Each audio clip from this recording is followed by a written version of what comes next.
Story Cove tomorrow night at Broadway Pizza in Champlin from 8 to 10 for Coors Light Hockey Night. Watch Minnesota play Edmonton and play trivia for your chance to win a pair of sweet tickets to the hockey game on January 9th. Get the full details now at KFAN.com. Keyword calendar.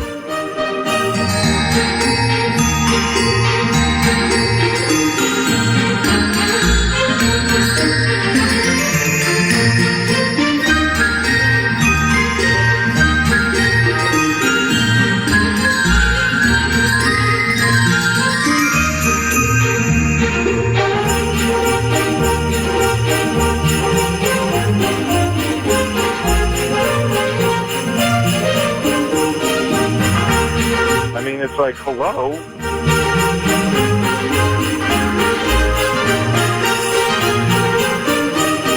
Hello. Okay, hold on.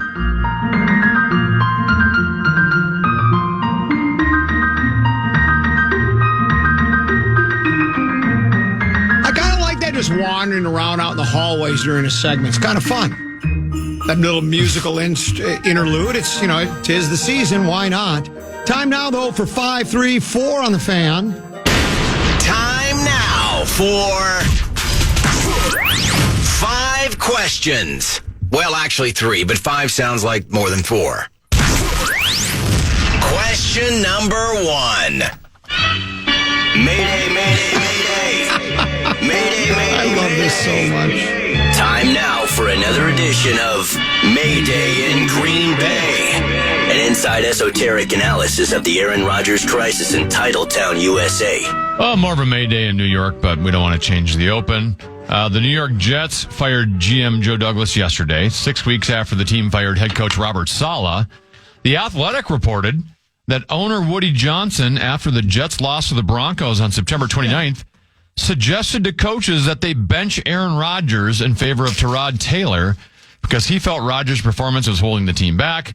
The coaches and Douglas, stunned at the suggestion, talked him out of it and convinced Johnson to stay the course, and that benching Rodgers with his pedigree 4 games into the season would not sit well with the locker room. Did the Jets make a mistake by not benching Aaron Rodgers this season? They made a mistake signing him in the first place. I was on the forefront of this. I've always thought, you think Eli Manning's overrated? I think Aaron Rodgers is one of the most overrated quarterbacks in the history of the league. Spare me the 4 MVPs. He's not a big game player. He can pad. He's a pat. PA used to say it, and I used to give him a hard time for it, but I think he's right. I think Rodgers is just a stat patter. That's all he does. I mean, he's a box score. He's a box score. I'm not saying he doesn't. Him and pad and stats this year. Yeah, and I'm not saying that he doesn't have some skills, but at 41, he just doesn't have it anymore. He's not the best quarterback on the roster. I never would have traded him in the first place. And, it's, I don't know. By the way, just this week I saw one of those, what would you call it? Like a chart, is it a spray chart? That basically shows every one of his pass attempts from his last game. He ain't attempting passes over 10 yards. Like, every pass he's thrown is within 10 yards. And that used to be like one of his strengths, right? Yeah. Like, one of his strengths was extending the play, hitting Devontae Adams or Jordy Nelson 50 yards down the field. That element of his game is absolutely gone. Those days are gone forever. He's like a West Coast quarterback now. I want to dive into it a little bit deeper because someone sent me an email, and you're going to find this surprising to me, but it's an email praising me on my take regarding the Green Bay quarterback situation from 3 or 4 years ago. I've repeated it before about I said it's time to go in a different direction. You going back to the drafting of Jordan Love. Pat McAfee figures into this too, but we'll do that a little bit later. But yeah, I don't. They're not going to bench him, are they? He's starting Sunday, right? I don't think playing this Sunday. Yeah, yeah. I don't think. At this point, the season's still like that. At that point, you could have saved the season still, right? And then they went all in even further and traded for Devontae Adams. They in trouble. He and my guess is, and you can't get into his head because I don't know if there's anything in his head, but he's probably, I don't want to say depressed, but is unhappy with what's happened. Because Sure. he wanted to He's show never been this bad. He wanted to show Green Bay and everybody else what you did wrong. I'm gonna go to New York and we're gonna have fun in the Big Apple. We're gonna win a world championship here. I'm sure he firmly believed that, and it's been just the opposite. They've just been a terrible team and a terrible. And they'll city. probably move on from him this summer. Well, that's it. They'll just And so I take how much ever they owe him. I think that there's a possibility that he comes up with a mysterious injury here in the next week or two, and then he just doesn't play anymore the rest of the year. Wouldn't surprise me at all. Yeah. Question number 2. Goal Vikings, let's win this game. You'll hear us yell for more. It's now time to take an in-depth look at the state of the skull. Well, I guess we'll stick with the New York Jets. Ryan Grigson is viewed as a top candidate for the Jets GM job. Grigson, a former NFL Executive of the Year, as he used to be a Colts GM, has never had a losing season as GM and played a vital role in the Vikings resurgence. He did. Him and Brian Flores are close and could be considered a tandem. So let's move on to Brian Flores coming next year. Will Brian Flores get a head coach job somewhere else? Well, that was when I would have people tease me and chide me over Twitter or text or email or at comment at KFAN.com or booth at KFAN.com, wondering about why you're going to lose Ben Johnson. You could lose Brian Flores. I mean, just as easily. I mean, Johnson apparently had he could have had 4 or 5 different jobs. He decided. We talked about this. He decided. I think it's genius. There were other people who said, no, made a big mistake not leaving. You take a team to one step away from getting to the big game, and you think, well, do I want to? I mean, I can get a head coaching job. I'm going to get one. I'm going to get an offer eventually. I want to run this back, and I want to win a ring with what I've developed. I've helped create this. I want to take it the next step. I don't want to just give it up to get a head coaching job. Those head coaching jobs will be there. There's 4, 5, 6, 7, 8 every single year. He decided to try to win a ring there. I think it's a good idea.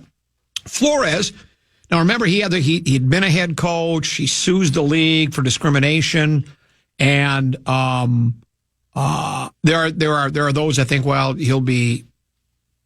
I don't think the league will avoid hiring him. I think he will get a job offer, whether it's this year or not. But yeah, there's a distinct possibility that he leaves. Ben Johnson, depending on what Detroit does, he'll probably leave as well.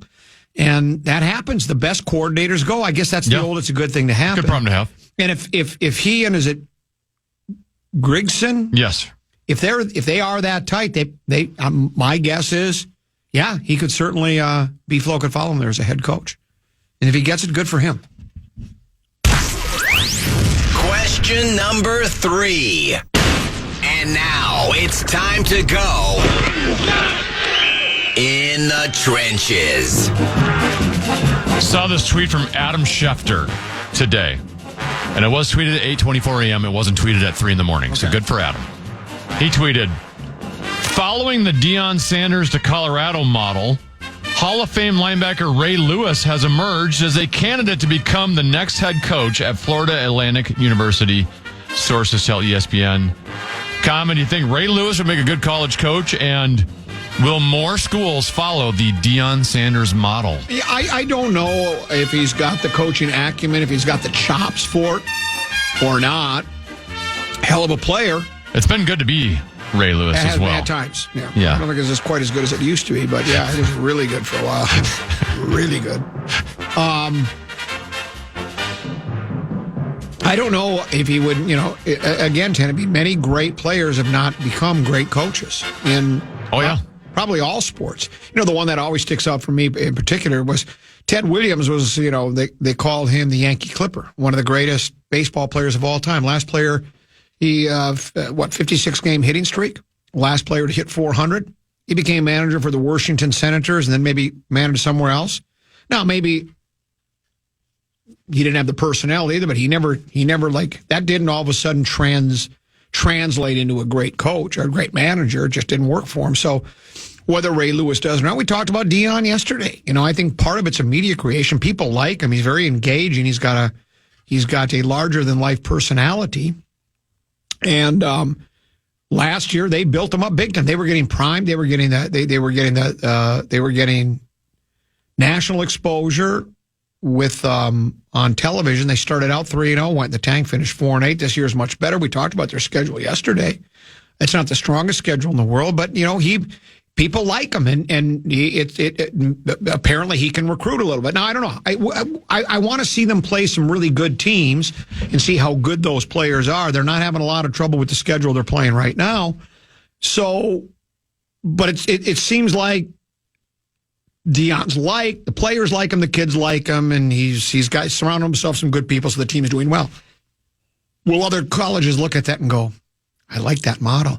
Let's bring in a former NFLer, a Hall of Fame NFLer, bring him here. The kids will be in awe. He'll attract people here, maybe surround himself with a couple of good coordinators and a good coaching staff, and maybe we can replicate what happened at, was it Jackson State? Is that where? I think so. Where Deion had his first head coaching job, and then he moved on to Colorado. I wouldn't be surprised if they don't go that direction. It would make sense to me. What do you got to lose other than there's the PJ Fleck way, where the Gophers athletic department, Maturi, is that who hired him? Was it Maturi? Who hired PJ Fleck? Whoever it was, they went the route of go get a guy that has had success at a couple of different levels at smaller schools. I think that was a Coyle hire, wasn't it? That was Coyle. That's correct. That's Coyle. So, Maturi was probably more Brewster. Yes. So there's that. There are several different approaches. In that approach, getting a coach that's had success, albeit at smaller schools, is an approach I think a lot of schools take. Others try to pluck big name guys away, and get guys that have had success at the major college football level. And Deion, basically, he wasn't plucked. He started at a smaller school and then was hired to Colorado. So it wouldn't surprise me if people don't follow that formula. Wouldn't surprise me. That's 534, right? And that's it for today's edition of 5 Questions. Well, actually 3 questions, but 5 sounds like more than 4. Everything worked except the gravy didn't get hot enough. Go heat it up now. Eat my mashed potatoes last for dessert. We'll break. We'll come back. No Brian Oak today. Late scratch. You don't have to like it, but you have to respect it. Mark Rosen will join us just before 2 o'clock here on The Fan. Man. Want to chime in on what's happening with your favorite KFAN program? Make your voice heard on the Bradshaw and Brian text line. Let us know what you have to say by texting your message to 64686. That's 64686. Standard message and data rates apply.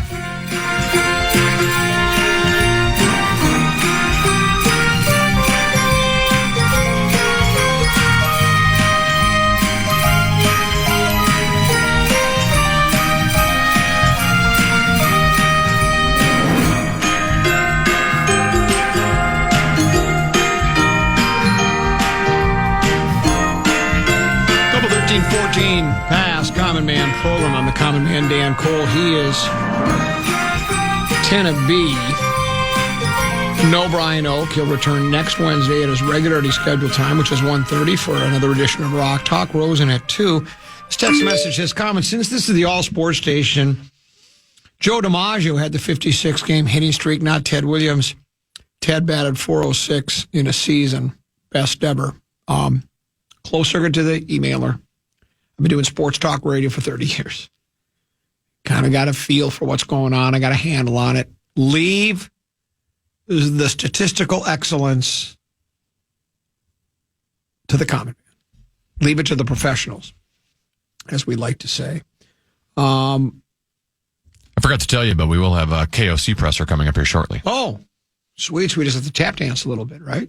Yes, sir. Maybe we'll straddle the 30 then, or the 45. Maybe the 45, depending. For you to call Rodgers a stats patter is absolutely ridiculous. Your credibility is completely gone, and that is such a bad take. As for big games, the guy has a big game and absolutely torched teams in the playoffs while the Green Bay defense will give up 30-plus points. What's he done in his last 6, or was it 4 NFC championship? He was awful. Just to remember when he tried to blame. Where was the one where he threw the coach under the bus? Well, I wouldn't have done that play if I would have known we were. That was the Tampa Bay one, right? Against Brady? Yeah, that was awful. They had. Where he could have ran for the first down? He could have ran for the first down. There was the one, was it San Francisco at Curly in 20 below weather, and he put up 3 points? Nobody has more 1 and 2 yard touchdown passes than Aaron Rodgers, because that's what he would call for, because he wanted to lead the league in tutties. It's not a bad take. It's the esoteric approach. Is you want to believe what you want to believe. I'm assuming this is a former Packer fan. I don't know, maybe not, or a Packer fan. I don't know what he wants. He's great arm, howitzer hanging. Early in his career, he was better, but as the years went on, he became less effective. He pointed the finger a lot. It was always somebody else's fault. It still is to this day. Yep. He's brought in he got the old band back together in New York. How'd that work out? Got the head coach fired, got the general manager fired. If you believe the reports, Woody Johnson, owner of the Jets, wanted to bench him, but no, everybody said, he can't do that. He's Aaron Rodgers. And it goes back to, I wonder if I have that email here. I generally don't save emails that compliment me, but in this case, I will. This one says, I'm pretty sure you were the only major market personality who took the esoteric approach and supported the drafting of Love. What does everyone think of your approach now?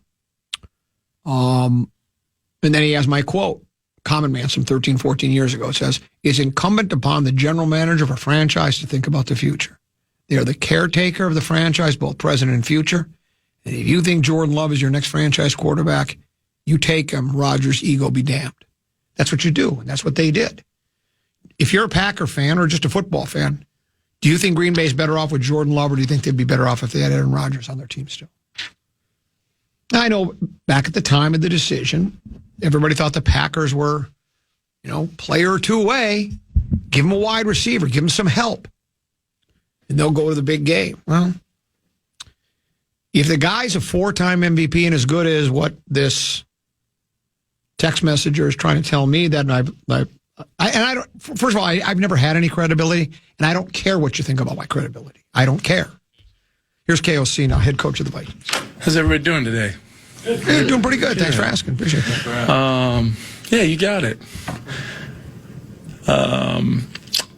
Big thing for us is obviously, I know this is the wrapping up of a 3-game road stretch. We've been kind of trying to really focus in on what our preparation looks like. I still believe, challenged our team today. I still believe a total complete team performance is out there for us, and that's what we're trying to work towards as we get into the really important part of the season, late November into December.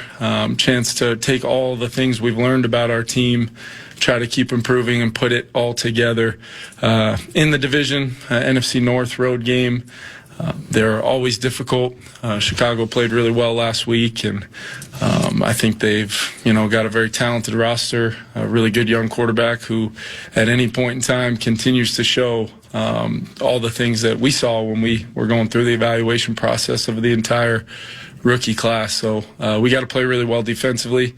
Matt's always had a really good defense since he got there. And we're going to have to put it all together, and with the special teams phase as well. And they've got some really good special teams phase guys that can change the game. So I really see it being a really tough test for our team. But one, I want to see our team attack through a good week of preparation and go have a complete team performance and try to get a win on the road in the NFC North. Did want to let you guys know that Nick Muse, his 21-day window will open today. And we'll get him back on the field and see where he's at in regards to potential availability. Kevin, when you were scouting Caleb Williams, how much of that was he could play here, or how much of it was knowing the Bears have the number 1 pick, we're going to have to face him twice a year? Well, I think, anytime you go into what I hoped to be a very thorough and detailed process, you really can't look at it at the beginning of it, if you're going to do it the right way, as start slotting where guys are going to go. You just have to have a complete evaluation of the whole class. So really over the last 2 years of kind of getting a jump on, his previous year and then on into his last year at USC, studied him a lot. Big fan of Caleb, gotten to know him over the years and through the process when he was coming out. Immensely talented, both as a thrower, a pure thrower of the football, but his athletic ability, his ability to play outside the structure of a play. He's got the chance to, move the chains on every down, which is what really good quarterbacks in this league consistently demonstrate, and he's, well on his way to doing that. I think he's, a really, really good young quarterback. As hard as it is to win in the NFL and seeing where the Bears are coming and trying to get to, can you believe the 2 games that they have lost? I mean, on actually the last play of the game, I think it just speaks to just how competitive these games are, and 60 minutes, and every single play matters. And whether it was the block field goal or the Hail Mary, they put themselves in position to win both those games.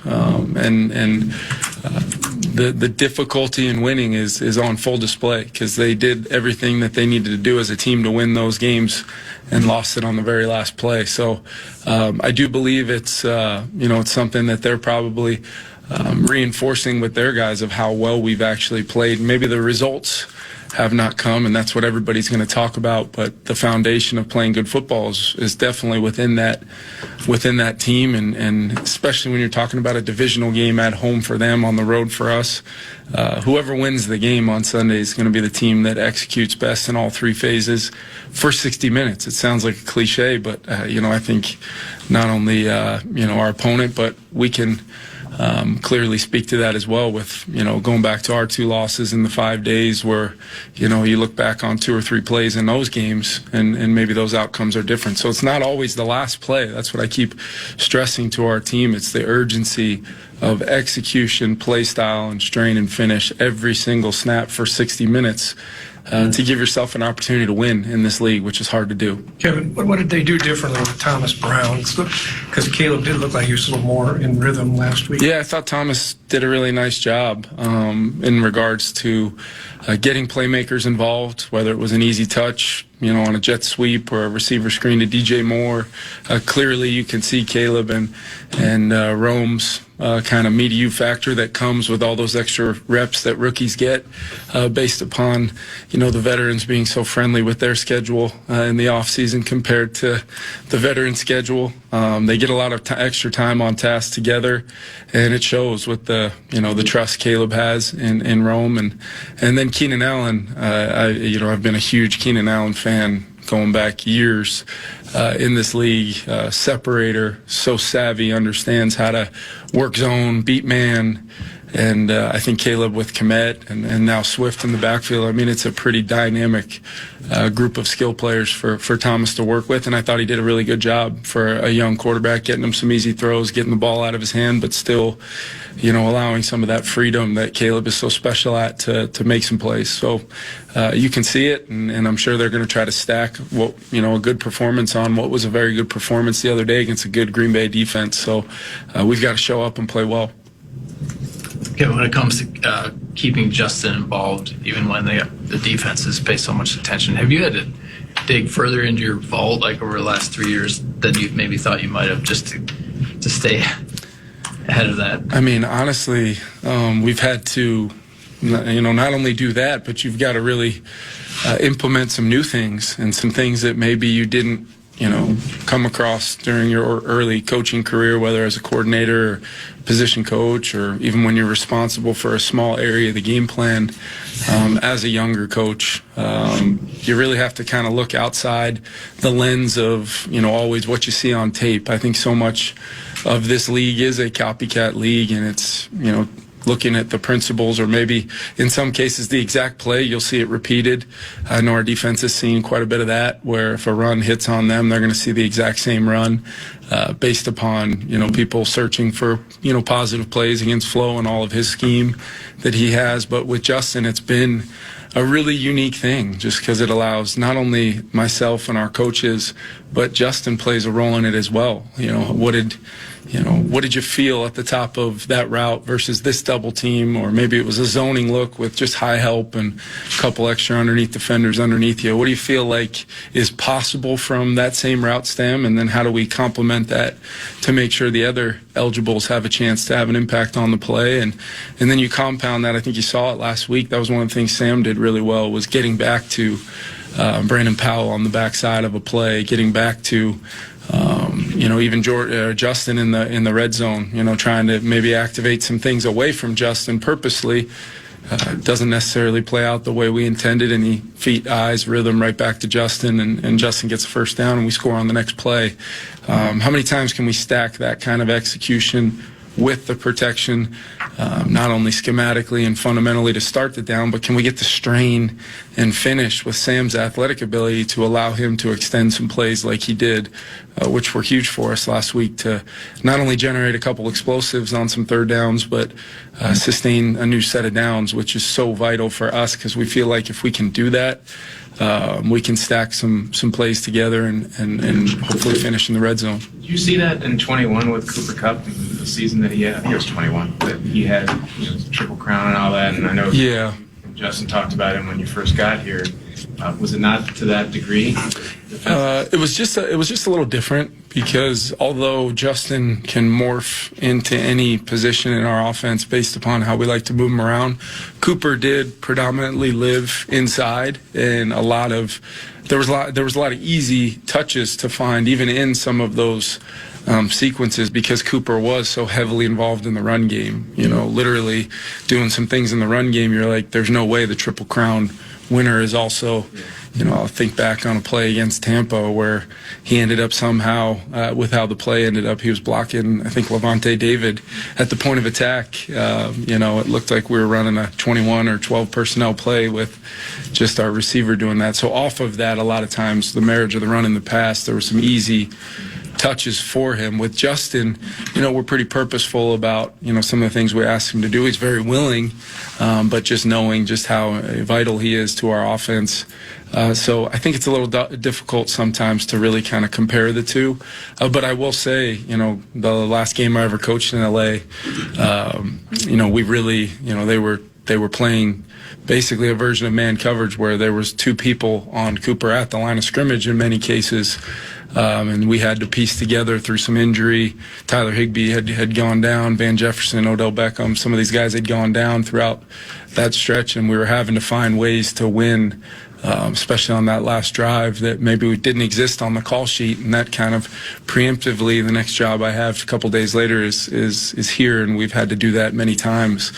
So maybe that, that's a great question. Yeah, that last drive when we went down to score was essentially, I think, 16 out of 17 or so plays. We were just throwing the ball on early downs because third down meant, the double vice coverage was coming.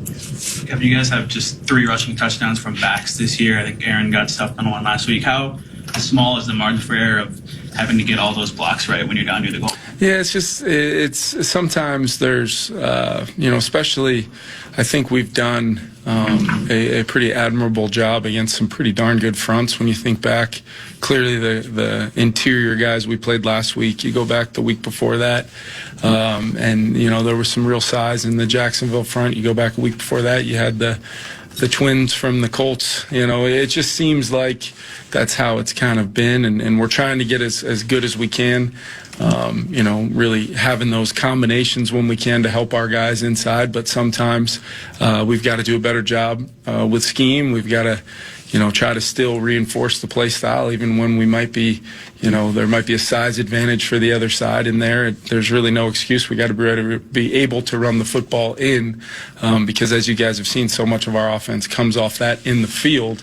It's just when the time and space of, field defense and those safeties are that much closer, those linebackers that are that much more fast to trigger downhill, it can be tough to get more than just single blocks. You can get a hat on a hat, but what are we doing with those, and can we find a crease? And I think we're all involved. It's the backs, landmarks, and vision to try to, get a messy, dirty run in sometimes down there. It's Sam being responsible for whether we're running a play versus this technique or this technique, and then sometimes when in our attempt to throw the ball in, we might get still shell coverage or a red zone version of that, and we've got to run the ball in versus those looks, and haven't done a good enough job against that, and that's where we got to keep improving. And it's not going to get any easier any week you play in this league with the type of teams that people have built inside out defensively, for sure. Kevin, is there a way that this team evolved this year that maybe you didn't expect or foresee? Something going on, that coming out of training camp, you didn't know that you'd count on happening? To answer your question, there really hasn't been, because I tried to portray my expectations from the very first time I stood in front of this team, as a whole in training camp when we reported in late July. And I told the guys the other night at the hotel, if when I did that, and we've added some new players to the team, if there was anybody in this room that didn't believe what I said then, I hope you do now, and I hope you do based upon the work and the commitment that you guys as players have put into building something that we feel very special about. And being 8-2 after 10 games is great, but I've challenged our guys, all of that, all the times I've talked, which, as you guys can imagine, is plentiful.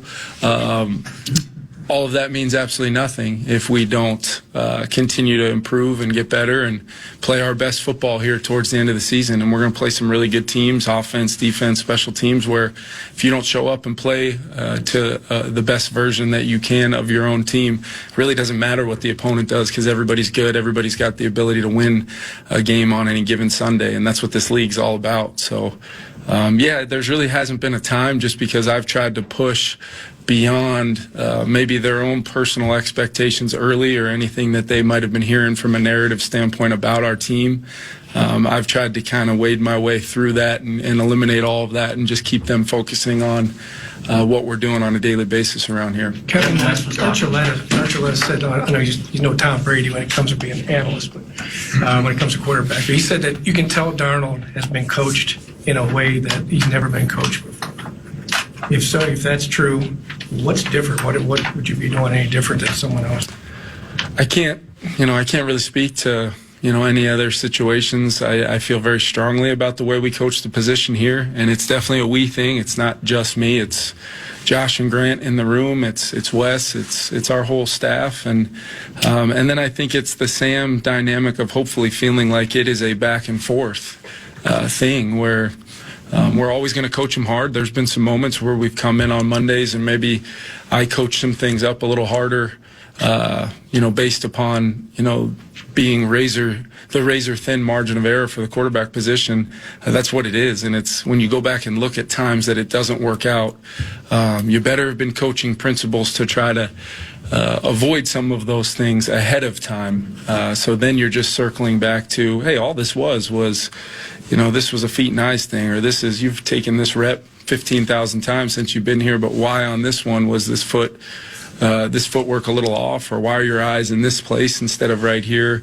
And normally when you peel all those layers apart and do it in an organic way that has a little bit of a positive reinforcement of belief of the player, you see a guy play at a good level and a high level. And what we're trying to get with Sam is just get him to play the best football of his career based upon the principles that we believe exist in this offense, and stay as consistent as possible regardless of the result, good or bad. We go back to work and we coach, and that's a back and forth thing that I think is important with NFL quarterbacks, that they feel that ownership of the position personally because they're given the opportunity to do so. How common is the feet and eye thing? You've mentioned that quite a bit. Is that a common coaching technique? It seems like it would be. I'm sure. I hope it is. I hope it is for just the greater good of the health of the quarterback position. But it is. Maybe there's a belief in other things, and those may work too. I just know that.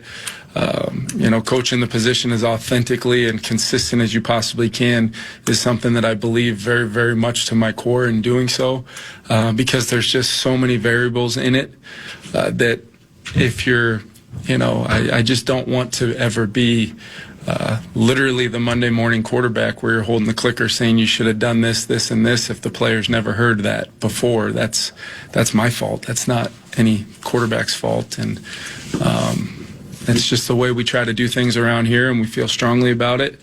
And hopefully that the guys that play the position feel that way too. Kevin West talked yesterday about how you guys have used the GoPro and VR to help JJ along. Did he?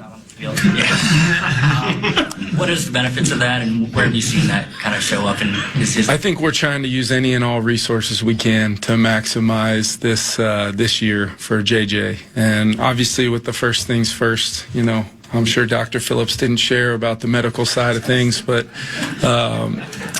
he definitely, that has been the number one priority. But with that, a very, very strong thought process and detailed plan where we're using any and all resources. And luckily we've got, the greatest owners in the world that just let us always have the resources we need, especially for somebody as vital as JJ is to the future, not only his personal future, but just for our team. And so we've done a lot of different things than maybe you do with a 10-year veteran quarterback, just to make sure that we're farming just an ideal learning environment for him to hit the ground running when he's healthy. So, but I'll let Wes keep the details going. Time for two more questions, guys. Does he still work here? Who's that, Dr. Phillips? Is there something we should be... I just saw him a few minutes ago, so I think he's still here.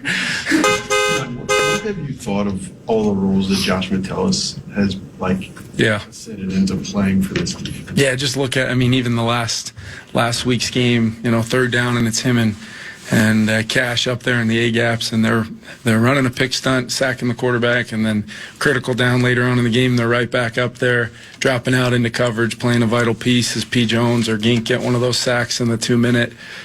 He's so versatile. He's so smart. He still plays with great play style and physicality. He understands the importance of the player ownership of things as he works with Harry and Cash and the rest of the secondary to make sure we're locked and loaded. So there's so many times, Alec, where I just, I hear the call, I get to hear the dialogue, and then I get to, from my early in the week dialogue with Flo of kind of, hey, here's the plan of attack for this week. Here's how we're going to get it done. And then watch it come to life on Sunday. It's absolutely one of my favorite parts of this season is just watching that group, new guys that have been here, kind of take ownership of it and just have a phenomenal level of figured outness and ownership on Sundays that have been a driving force behind, all the turnovers we forced, but also there's been a ton of fourth down stops that don't really go in that turnover column that have been huge to give us a chance to win. And we've got to cut down on our turnovers offensively, and that's kind of that total, complete effort that I'm looking for. Just straight up. Cash in, cash out, cash in. Got a little cash mention there. Good to hear from him, just like we did Mike Doss. Actually, head coach of the soon-to-be big game world champion Minnesota Vikings. We'll go to break. Got a couple of items I'd like to talk to. Some text, the Bradshaw and Bryant KFAN text line messages. 64686. We'll do that on the other side of the break from our 651 Carpets Plus Studios, home of the next day install. Right now, though, as we go to break, Tennessee has Wild Today. This is Wild Today, brought to you by Jim Beam, the official bourbon of the Minnesota Wild. And the Wild stayed hot last night in St. Louis. Fox looking for Toropchenko. The pressure department denied that. Johansson got to the point. Spurgeon over to Brodin. Loads, fires. He scores! Jonas Brodin with a blast! He beats Binnington short side, and the Wild have a 3-2 lead with 6:16 to go. Yeah, Jonas Brodin in his first game back from injury scored the game-winning goal as the Wild beat the Blues 4-2 last night in St. Louis. Kirill Kaprizov scored a pair of goals. His 12 multi-point games are the most in the league, and he's tied for first in multi-goal games with 4. Ryan Hartman and Marco Rossi also lit the lamp. Philip Gustafsson was terrific again, making 22 saves. Wild are 12-3-3, second in the league with 27 points after winning 4 of their past 6. Wild will continue their road trip tomorrow night in Edmonton. That was Wild Today, brought to you by Jim Beam, the official crowd pleaser since 1795.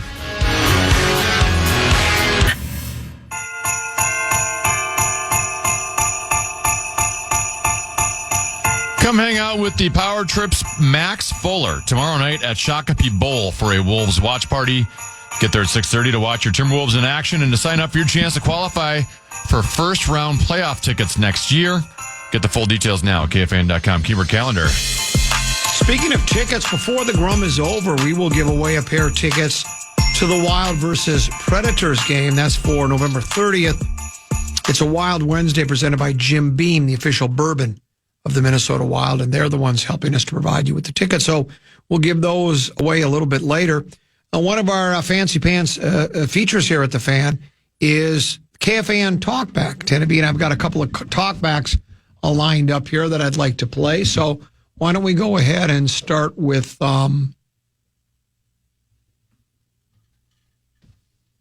this one here. Aaron Rodgers is definitely overrated. He was in the right division to pad his stats, seeing that Chicago and Detroit for 15 years were non-existent. I think he's very well overrated. Yeah, you can pad stats when you're throwing against the lines. You know, they say that about Bud Grant, as legendary he is, and how it's blasphemous to not idolize and pedestalize Bud Grant. But, you know, and again, you can't take away those victories, but everybody was beating the Lions back then. And, you know, 2 gimmies every single year adds up after you're coaching a team for a number of years. And so when you're playing against those clubs, same thing. We talked about it with the American League Central Division.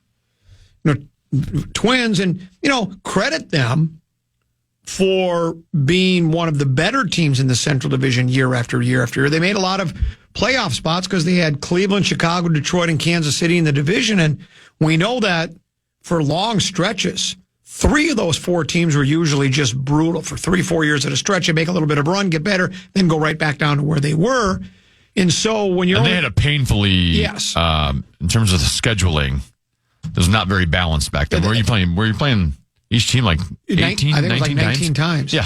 And so... Like half your season was against those 4 teams. That's exactly right. So obviously that's going to make you look a lot better. Here's another one, Tenneby.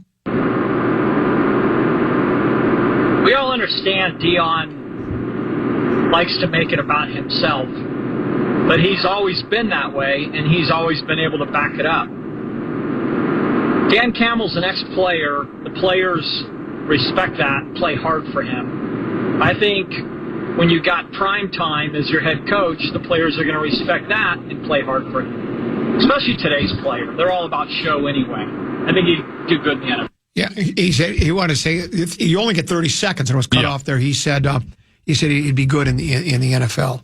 I think that is the way it is. You know, the celebrity coach, I think, is kind of a big deal. Dion, and I don't know if you'd consider Ray Lewis a celebrity, but he's very well known. And they're taking chances, at least with Dion. You were taking a bit of a chance because he's like he had no coaching experience. Usually these athletic directors and these, you know, NFL coaches or NFL ownership groups, general managers, they're going to take guys that at least have some kind of a track record. So, yeah. Didn't the Lakers, when they hired Reddick, he didn't have any coaching experience. I don't think he had any coaching experience. Well, we've seen in baseball a couple of times, at least one, who hired the play-by-play guy. Which team was that? Do you remember that? Was it Seattle? There was a team, this was 15, 20 years ago. They hired the play-by-play guy to be the manager of the club. That's what they decided to do. They said, well, this guy knows the game, man. And I don't even remember how it went, but it's been done before. There have been teams. What did David Kahn do before he was here? Well, that was another thing. David Kahn was a journalist. That's exactly right. I think he was an NBA writer. So they don't all work out. Right. And they go, you know what? Guy knows his stuff. You read his material. I mean, Falvey got the job. And he's done all right. I wouldn't say Derek Falvey's done a bad job. Team has been competitive. They busted out of their postseason 0-18 playoffs slump with Falvey. I think his hands have been tied as far as spending money for the payroll. He doesn't. You know, I know he's done the old. You know, if we go to the poll ads, they're not going to turn down anything. No, they are going to. Don't even play that game. But he was discovered when Jim Pohlad said he was thumbing through the media guides, looking for a GM, stumbled across the name Derek Falvey. Cleveland said, hey, this guy looks like he's pretty good. I'll hire him. And it's been an okay hire. I will say the Coach Prime to the NFL, really, you know me, I'm a big Coach Prime guy. Yeah. There's a big difference, though, between coaching college football and the NFL. And I think why he's a good college football coach is he's built up the brand there, right? Like, he's made it exciting to go there, and he has the ability to recruit talented players to come to you. In the NFL, you ain't necessarily recruiting players, right? They're all listed under a salary cap. You're going to have to pay X amount of dollars to each one. So once you get to the NFL, you better have that coaching acumen and be able to, like KOC, I think, is good with the X's and O's. Brian Flores is good with the X's and O's. It's a different type of coaching there than it is with college. You can be successful just because you can bring in the right people. Let me ask you another question. I'm about to say something controversial. That's interesting. If KOC were to go, Paul Allen for coach?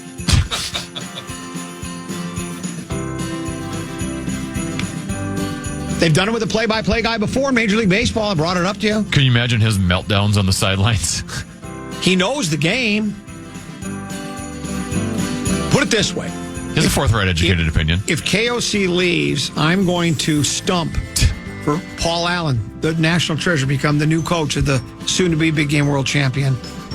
He'll need to get a defensive coordinator, though, because he's not much on playing defense. We know that. Persich and Lieber both play defense. They could be on his staff. Yeah, I was just doing the cheap shot of PA. PA doesn't like to... Let me try that again. Sorry. It's okay. PA, the head coach, he'd have to get a defensive coordinator. We've learned from his pickup basketball games, he doesn't enjoy defense much. He doesn't play it. I don't think he even likes it. We'll take a break, come back, and we'll welcome the legendary Mark Rosen into the conversation. He's next here on The Fan.